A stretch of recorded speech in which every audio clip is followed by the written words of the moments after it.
റളിയല്ലാഹു അൻഹു പറയാണ്, സഹാബിമാരിൽ ഒരു മഹാനാണ് അബ്ദുല്ലാഹി ഇബ്നു സയ്യിദ് റളിയല്ലാഹു അൻഹു. മഹാനവർകൾ പറയുന്നു, ഞാൻ മഖ്ബറയുടെ അടുത്തുകൂടെ പോകുമ്പോ, മഖ്ബറയുടെ അടുത്തുകൂടെ ഒരു ഖബർസ്ഥാന്റെ അടുത്തുകൂടെ പോകുമ്പോ ഒരു ഖബറിൽ നിന്നൊരു മനുഷ്യനെ പുറത്തേക്ക് വലിച്ചിട്ടുന്നു. ആ മനുഷ്യന്റെ ശരീരത്തിൽ മുഴുവനും അതാ ചെങ്ങല ചുറ്റിക്കളഞ്ഞിട്ടുണ്ട്. ചെങ്ങലയിൽ ബന്ധിതനായ ഈ മനുഷ്യനെ അതാ ഉള്ളിലേക്ക് വീണ്ടും വീണ്ടും വലിച്ചു കൊണ്ടുപോകുന്നു. പിന്നാലെ നിന്നിട്ടൊരാൾ വലിക്കുന്നുണ്ട്. രക്ഷപ്പെടാൻ വേണ്ടി പുറത്തേക്ക് വന്ന ഈ മനുഷ്യൻ ശ്രമിക്കുന്നുണ്ട്. അങ്ങനെ ഖബറിലേക്ക് തന്നെ വീണ്ടും അദ്ദേഹത്തെ വലിച്ചേച്ചു കൊണ്ടുപോയി. ആ മനുഷ്യനെ അടിക്കുന്ന ശബ്ദം പുറത്ത് വെച്ച് ഞാൻ കേൾക്കുന്നുണ്ട്. ആ മനുഷ്യൻ ചോദിക്കുന്നുണ്ട്, അലം അകുൻ ഉസല്ലി, ഞാൻ നിസ്കരിക്കുന്നവനായിരുന്നില്ലയോ? അലം അകുൻ അഗ്തസിലു മിനൽ ജനാബ, ഞാൻ ജനാബത്തിൽ നിന്ന് കുളിക്കാറുണ്ടല്ലോ, കുളിക്കുന്നവനായിട്ടില്ലേ? അലം അകുൻ നസൂമു, ഞാൻ നോമ്പ് നോൽക്കുന്നവനായിട്ടില്ലേ? ജീവിതത്തിൽ ചെയ്ത സുഹൃതങ്ങൾ ഓരോന്നും ഓരോന്നും എണ്ണി എണ്ണി എണ്ണി പറയുന്നു.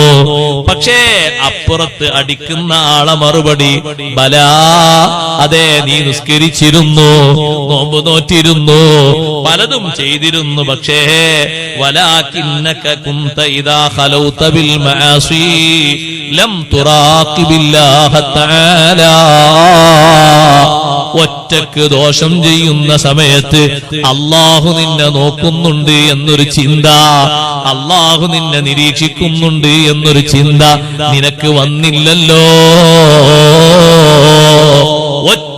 ഒറ്റക്ക് ദോഷം ചെയ്യുന്നത്, അതേ മുഅ്മിനീങ്ങളെ, ഓരോ റൂമിലും ഇപ്പൊ ഏതാ ഒറ്റക്ക് ഉപകരണങ്ങളെയും സമീപിച്ച് ദോഷം ചെയ്യുന്ന ആളുകൾ എത്ര അധികമാണെന്നറിയുമോ?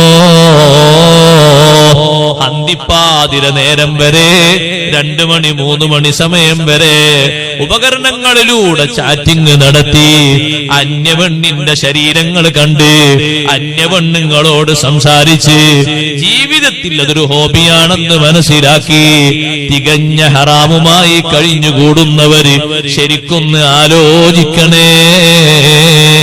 അതേ രൂപത്തിലുള്ള ഓരോ സന്ദർഭത്തിലും അല്ലാഹുവിന്റെ നിരീക്ഷണമുണ്ട്.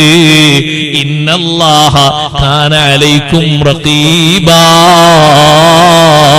അല്ലാഹു എപ്പോഴും നിരീക്ഷിക്കുന്നവനാണ്. ഒരു സമയവും അതിന് ഒഴിവില്ലല്ലോ, ഒരു സ്ഥലവും അതിന് ഒഴിവില്ലല്ലോ. ആ ഒരു നിലക്കുള്ള നല്ലൊരു ചിന്ത മുത്തഖീങ്ങളെ മനസ്സിൽ എപ്പോഴും നിറഞ്ഞു നിൽക്കേണ്ട ചിന്തയാണ്. ആ നിലക്ക് ചിന്തിച്ച് തഖ്വയിൽ അധിഷ്ഠിതമായി ജീവിക്കണമെന്ന് എന്നോടും നിങ്ങൾ